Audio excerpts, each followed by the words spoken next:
Dr. Biegel is from across town at Children's Hospital and Keck, USC. So first, I'd like to thank the organizers and Laura for inviting me, especially to represent Children's Hospital of Los Angeles. So I am going to make this now very personal. We have had a Center of Personalized Medicine at CHLA for a little bit more than 2 years. And even though we're talking about precision health and precision medicine, we made a very conscious effort to keep our name as personalized medicine. Doctors have been doing personalized medicine for years, and this is really an extension, using new technology to keep it personal. And so what I'd like to do is actually show you a couple of examples of how we're doing this in the laboratory. Our center has about 45 people now, really focused on genetic testing and research and education. So as several people have already pointed out, education for medical students, physicians, patients, is really an issue. And so we try and tackle this on a day-to-day basis across the medical center and CHLA. So let me tell you about a family, and again, trying to make this very personal for you. I'm going to talk about constitutional genetics. So these are children, families with genetic disorders, and I'm going to give you an example of in an oncology setting as well. So we talk about the diagnostic odyssey. What is a diagnostic odyssey? When you're thinking about a family with a genetic disease, it's trying to find the answer. What is wrong with my child? Often these families will have multiple systems affected. They'll have multiple tests over years. We spend a lot of time and money testing, and not knowing, even if you find the answer, what is the treatment then? Is there any treatment? And so this is an example of how we actually ended a diagnostic odyssey for this family. So this is a story of two brothers who had an undiagnosed genetic disorder, and both developed cancer in their teens. And so I'm going to make the story for you of why we integrated constitutional and cancer in our center. So both brothers had very severe intellectual disability. They had a mild form of anemia. They had abnormal facial features. I don't have their pictures here for privacy reasons. Abnormal genitals, one had heart defect, and then the other brother really had a very similar picture.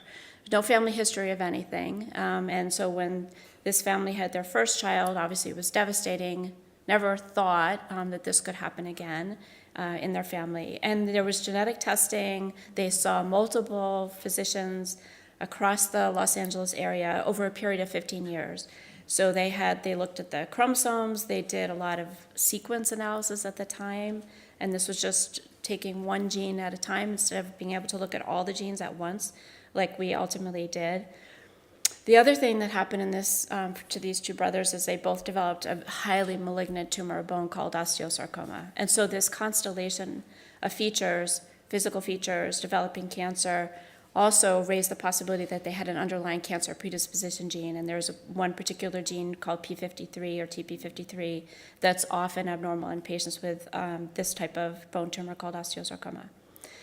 We ultimately saw this family and did exome sequencing, and so this is where we can simultaneously look at the 15 to 20,000 genes that code for proteins, and ultimately we're able to show that this family, the two brothers, had an abnormality in one particular gene called ATRX.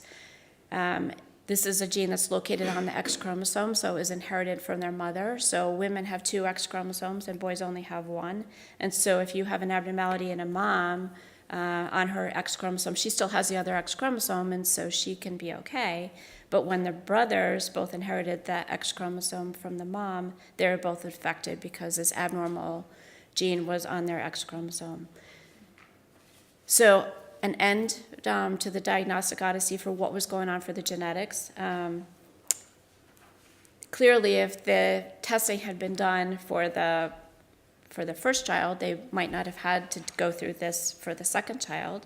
And then there's a family history here that could have also come from this mom and this family, right? And so we're not only just talking about testing and solving mysteries, but prevention as well from the genetics perspective. So identification of this gene accounted for their genetic disorder and also raises the possibility that this is a cancer predisposition gene, and so something that we can look at going forward as well. So this really provided the rationale for combining the constitutional program in oncology at the Center for Personalized Medicine at CHLA. You can have the same genes cause cancer as cause a genetic disorder. The treatment approaches for these children and other children like them may need to be different, because if they're vulnerable to getting cancer because they have something wrong with their chromosomes, you might not want to treat them the same way. And again, employing biologics to identify good drugs will require a lot of lab testing. So this is sort of where we are right now at CHLA with our testing. So this is just an MRI of a large tumor in the brain. So the child will have surgery. The pathologist will look at the cells under the microscope, do some protein markers, and then we have a battery of different tests that we employ depending on the tumor type and what's going on with the child, either looking at whole chromosomes or specific genes that might have an abnormal sequence, looking at genes that might have increased their risk for getting cancer. We have a new panel that we're looking at alterations in the tumor cells themselves that will help direct therapy, and then integrating all of this into one single report. And so you have the whole picture together. The panel that we developed in the last year, we just launched this in June, is a combined panel that we look at DNA and RNA in the cells, and we try to use this panel both to identify the appropriate drugs and also to get a hint if there's an underlying genetic predisposition to cancer. There's some pharmacogenomics content on there so that you can avoid the use of certain drugs or decrease the dose for certain drugs. And we can use this not only at the diagnostic stage, but also to monitor disease. So if they relapse, are they relapsing with the same tumor that they had originally, and would you want to treat them with a different drug? If they have a second tumor, is that different? Because those people who have a genetic predisposition to cancer will have multiple primary tumors, and so you want to identify that. So I'm going to show you one example, too, of how we use this panel, again, in a real-life situation. This was a 4-year-old girl who presented with a 6-month history of left-sided weakness, and she had an abnormal gait and was having some falling spells. And an MRI was done and demonstrated that she had a very large brain tumor, which the surgeon removed.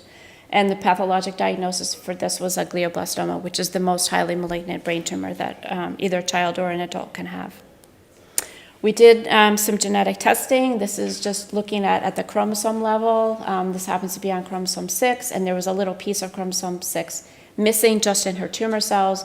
And the result of that is there was a novel, these two sequences come together. And what happens is this creates, and this is just the sequence of this new created genes, creates two genes coming together that shouldn't be there. And what happens then is that protein that new gene makes is abnormally expressed.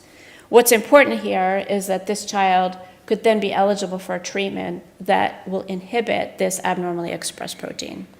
And so from the diagnostic perspective, we have identified in the pathology setting what type of tumor she had.